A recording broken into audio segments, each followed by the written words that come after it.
मित्रों, मैं ये ध्यान पूजा पाठ कुछ नहीं करता। बस एक चीज मेरे दिमाग में हमेशा स्ट्राइक करती है। वो स्ट्राइक ये करती है कि एक बच्चा किसी अमीर के घर में, टाटा बिरला के घर में पैदा होता है और एक बच्चा झोपड़ी में पैदा होता है। क्या कारण हो सकता है? अब जैसे भगवान कृष्ण ने कहा है कि कर्मों के अनुसार सब जन्म लेते हैं, तो उस बात को मुझे मानना पड़ता है। एक तो भगवान कृष्ण ने कहा है और दूसरा मैं भी सोचता हूं कि मैं आज जो हूं, जैसा हूं, किस कारण से हूं, इसमें मेरा तो कोई प्लानिंग नहीं थी। मेरी प्लानिंग नहीं थी। आज मेरी जो सुख सुविधा, जो आनंद, जो मुझे मिल रहा है, ये मुझे क्यों मिल रहा है, कहाँ से मिल रहा है, किस कारण से मिल रहा है? तो जरूर पिछले जन्मों के जो कर्म थे उनके परिणाम स्वरूप मुझे ये मिला है। अच्छा शरीर मिला है, अच्छा परिवार मिला है, अच्छी संपन्नता मिली है। धन दौलत की तो इसका तो कभी कोई अंत नहीं है। हो सकता है कि मैं कभी कई अमीर लोगों से बहुत अच्छा हूं, तो धन दौलत इसकी नापतोल नहीं है, लेकिन कम से कम जो जरूरी चीज़ें हैं वो सब उपलब्ध हैं। परमात्मा ने वो सब दी हुई है, चाहे वो किसी कारण से हो, कर्मों के बेस पर हो, चाहे कैसे भी हो, लेकिन दी हुई है। लाखों करोड़ों लोगों के मुकाबले में हम अच्छे हैं। ये हमारी प्लानिंग तो नहीं थी। तो जब मैं सोचता हूं कि जब पिछले अच्छे कर्म करने से ये फल मुझे मिला है, इतने सुंदर फल मुझे मिले हैं, तो क्यों न मैं जब तक हो सके मैं कुछ और इकट्ठे कर लूं अच्छे कर्म।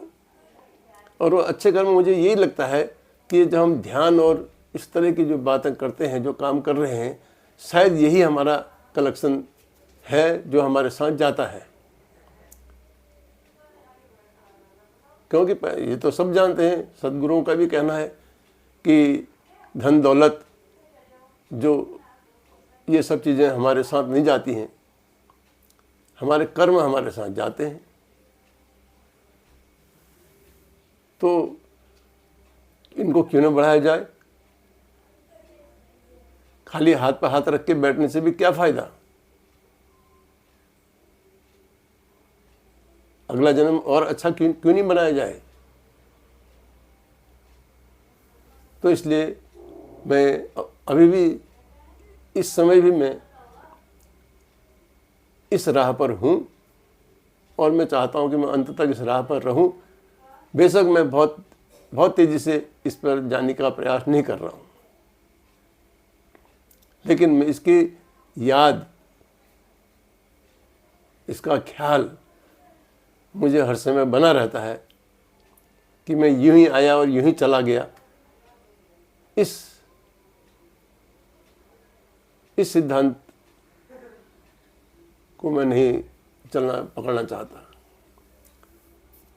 यूं ही आया और यूं ही चला गया, ये अच्छी बात नहीं है, ऐसा सद्गुरुओं ने बताया है।